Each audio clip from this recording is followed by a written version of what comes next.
Hi everyone, my name is Nicole Katz. I am 25 years old, I'm from New York, and I am making this video to talk about my experience with reconstructive jaw surgery. I had to have the jaw surgery on March 21st this year, and to this date it is June 12th, so it is almost 3 months post-op, which is very exciting for me. And there have been a lot of changes over the past 3 months, and I just figured that this would be a helpful video for people that are supposed to get jaw surgery, have gone through it, who are just about to have the surgery and really don't know what to expect. I certainly didn't. I felt that when I went on YouTube or I researched different articles, I felt that there wasn't a lot of content and like real information about what I should buy before I get the surgery. Is there anything like specific that I should have to make me more comfortable? What am I going to experience in the hospital? What is the week by week progress report? When do you start feeling better? Are there any dramatic changes at a certain point in time? I felt like there were just a lot of unanswered questions, and I really just want to make this video to help any other people in the future because this was a very major surgery and it's very important to be educated about it beforehand so you feel good and you know how to prepare yourself and recover as fast as possible. So I kind of gave my introduction. Just a disclaimer, every case is different. Every reconstructive jaw surgery is different. So I have a jaw that's more forward or backward or misaligned. So with that being said, my case and my story is not going to be necessarily the exact same as your experience. You might have different symptoms that I had. Just keep that in mind. It might not be the exact same recovery story for you, but I just hope that I could help prepare you in any way, shape, or form. So I will get into it. I went to an amazing doctor. His name is Michael Schwartz. He practices in Long Island, and he was phenomenal. I also saw an orthodontist, Dr. Salzer, who's on the Upper East Side of Manhattan, and she was phenomenal as well. After going for a visit to the surgeon, he told me that in 2 years, I'm probably going to have to get reconstructive jaw surgery, but before then, I'm going to have to start braces or Invisalign. You could either have braces for 2 years or you could have Invisalign for 2 years. I personally did not want to have braces. I had braces growing up for 4 or 5 years in middle school and high school, and I hated it. So I asked my doctor if there's anything at all we can do to avoid braces. Please sign me up for it. Once I was ready to have the surgery, I learned that it was an 8-week process of recovery. I was not allowed to eat any solid food. So you can only have liquids or soft food that literally you could mush in the roof of your mouth to be able to swallow it. It's a mental and physical and emotional process that nothing can really prepare you for it, no matter what I say. It's something that every individual goes through differently. The surgeon told me that he basically had to break both of my jaws, and he's going to move this one forward and also move my top forward. Keep your teeth and your jaw in place. They put plates on the bottom here and on top here. People always ask me, like, did you have to have your jaw wired shut? I mean, from what my doctor told me, that's kind of a thing of the past. There's new medicine and new technology where that's really not as necessary, but every doctor is different, as I mentioned. I guess the second thing I want to talk about is what to buy and what to expect and how to prepare best before your surgery. Number one thing, your best friend after the surgery is going to be Vaseline or Aquaphor, any type of like replenishing lip balm. When you wake up from the surgery, you're under the knife for 5 hours and your mouth is completely open. So your lips get really, really dry. Like when it's cold outside and your lips chap right here and it's like the most painful, horrible experience, that's going to happen. You're going to wake up with your lips are very, very swollen and they're going to be really dry. So Vaseline is a definite must, like buy gallons of it.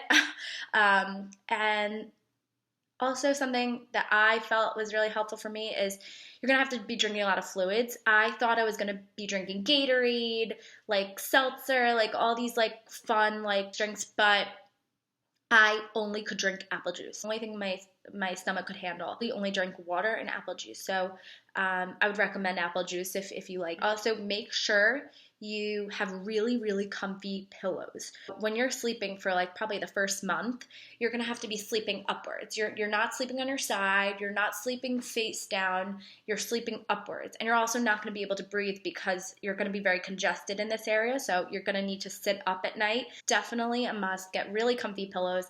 One of my friends who had the surgery, she said that she bought one of those pillows from Bed Bath & Beyond that have like the arms, and you would have them in camp. It was like a big pillow with two arms, and that was helpful for her. I didn't buy one, but she said that was very helpful.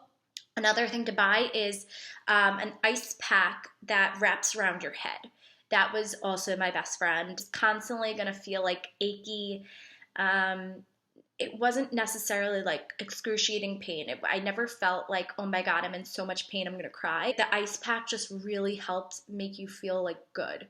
And also, when it's wrapped around your face, you kind of feel safe. It's kind of like a safety net. So my mom like made me take it off all the time. She was like, Nicole, you don't need it anymore. But like, I just liked having it around my face. It felt good. So definitely get an ice pack. You could buy it on Amazon. They also have different colors. Baby toothbrush, must. You have to get a small toothbrush and make sure, like, take it out of the package and make sure that the brush part is soft. Your mouth is going to be very swollen, and there's also stitches in your mouth. So you don't want to rip any of those stitches, and you want to be very gentle. So get a baby toothbrush. You're really not going to be able to open your mouth that much, so a baby toothbrush will be easy to get in there. I'm going to be extremely extra. I came across a Jade Roller. Started using the Jade Roller after a few weeks, just lightly, and it felt so good on my face. I don't know if it really did much, but it just made my cheeks and my chin feel really, really good. So now I'll talk about my hospital experience. We had my surgery scheduled at like 7 in the morning, so I woke up at like 4 or 5. I really didn't sleep that night. I was too nervous. And my mom drove me to the hospital. I got the surgery at New York LIJ Women's Hospital.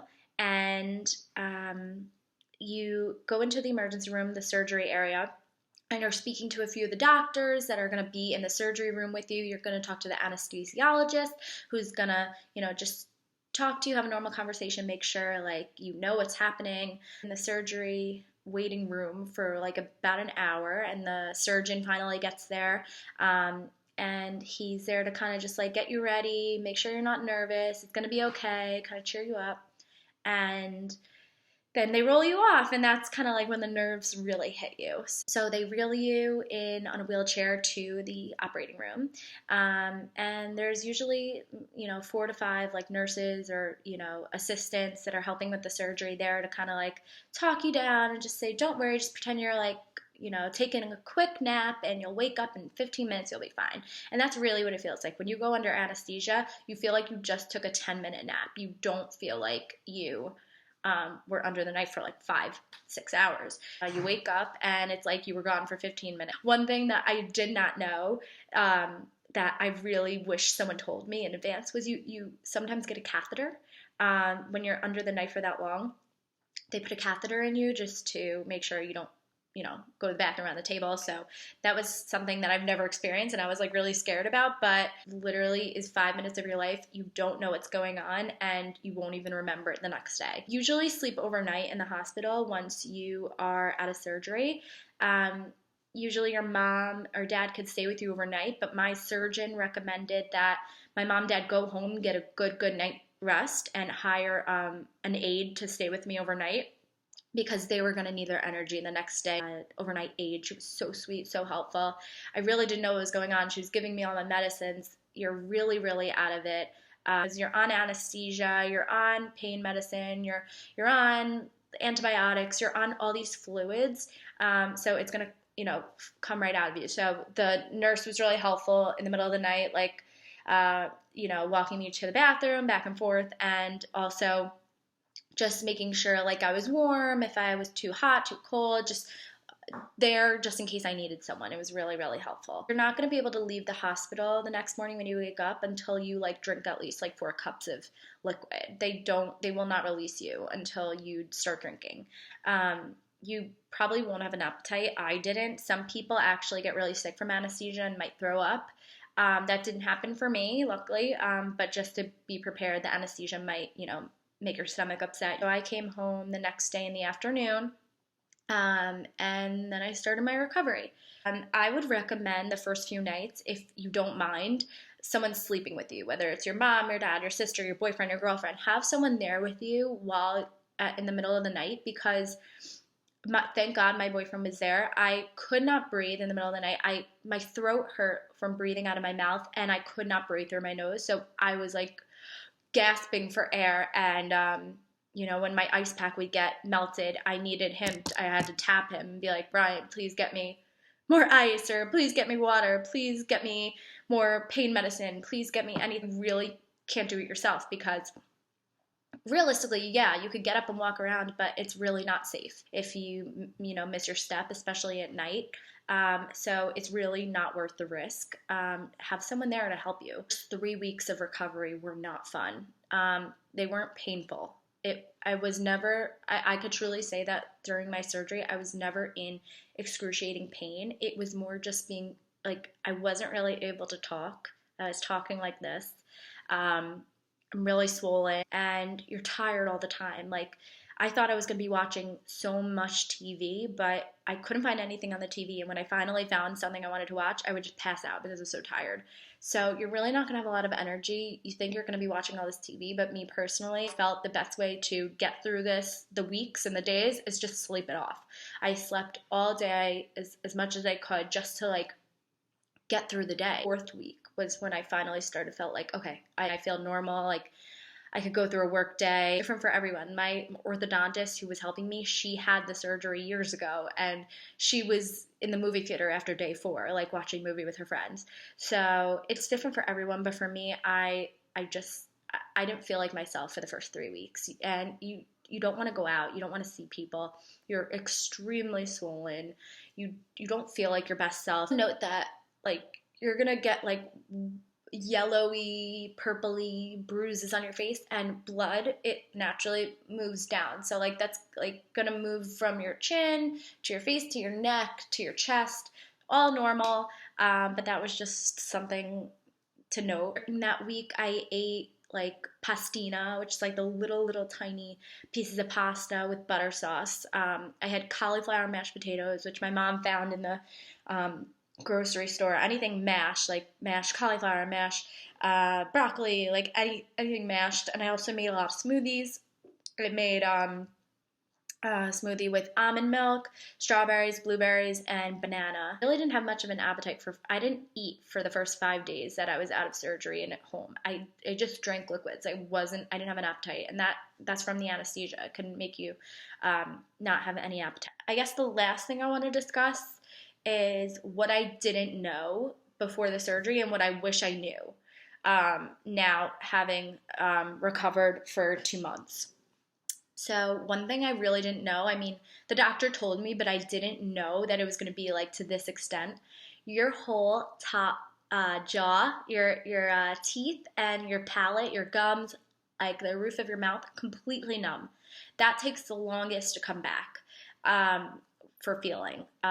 So it's very, very weird. When you're brushing your teeth, you can't feel the toothbrush on your teeth rubbing at your teeth. When you're eating, you can't feel anything. It's just a very weird feeling that I'm still not used to. I mean, every person's different, but the numbness on the top of my mouth is just still really weird to me. It's starting to come back little by little. Like, my teeth are like, my teeth are starting to get like sensitive again, that sensitive feeling. But I still can't feel it. They said it takes about like 6 months, maybe 9 months. It could take a year. You never know. Everyone's different. So that was something that, like, just be aware of. Like, you're not going to have any feeling of your top jaw at all. This is something that I didn't know of, that, like, if someone told me, like, now I'm like, okay, I got it. When you're sleeping, you're obviously not perfect. You're going to, like, move to the side, move this way in the middle of the night. Don't worry. Sometimes when you wake up, you feel like maybe your jaw is like misaligned or like not in the right position. It is. Don't worry. There were times where I woke up and I was like, my head was all the way over here, and I'm like, oh my God, my jaw, like, is it okay? It's fine. Nothing's gonna happen, don't worry. Last thing I just wanna say is now that I'm like really at 90% recovery, the nerves in my face are starting to come back. So there's gonna be patches of skin on your face where like here is still numb, here is numb, like you can't feel this, you can't feel that. They're gonna be patches, and that's totally normal because it takes a while for the nerves to come back. Um, but when they do start coming back after like 2 months, and your face gets really itchy, and that's just a reaction from like the nerves coming back. It's like a tingling feeling. I'm not sure, but that's a good sign. It means the nerves are coming back. But something to just know that I'm experiencing after 2 months is like my face is incredibly itchy. So if you ever see me itching my face, that's why. Makeup, I saw a few people talk about this on their videos, but I really didn't wear makeup. It like the only thing I really put on was concealer because my eyes were so dark and black. It's numb and painful in this area, so like if you're using a sponge to blend, just be like really soft and gentle. But I really didn't use a lot of makeup. Just as the last, way to close out this video is like I started feeling like myself again after 6 weeks. I started seeing my face come back together. The swelling was going down. If I were to go back in time, like, would I do it again? 100%. It's emotionally really difficult. You're going to go through mood swings. It's normal for any extensive surgery. It's all normal. We all have our own, medical issues and things that we're going through in life. So the one thing I just want to say if you're going through this is like it is going to be okay. I promise you after 4 to 6 weeks you're going to start feeling like yourself again. Now that I'm seeing the results and I'm starting to feel like myself again, it was totally worth it. And I want to thank my doctors. They did an incredible job. And if you ever needed a referral for anyone that watches this video, please let me know. Sorry if it was very long. I just wanted to make sure you guys had all the information, and I wanted to tell you things that I personally didn't hear when watching other people's YouTube videos. More information is great. Knowledge is power. And I hope this helped. And again, if anyone wants to talk about it, if they've had the same surgery as me, happy to talk about it. I love talking about it and hearing everyone's stories and experiences. And if there's anything I could do to help, thank you for watching. And I hope you guys enjoyed.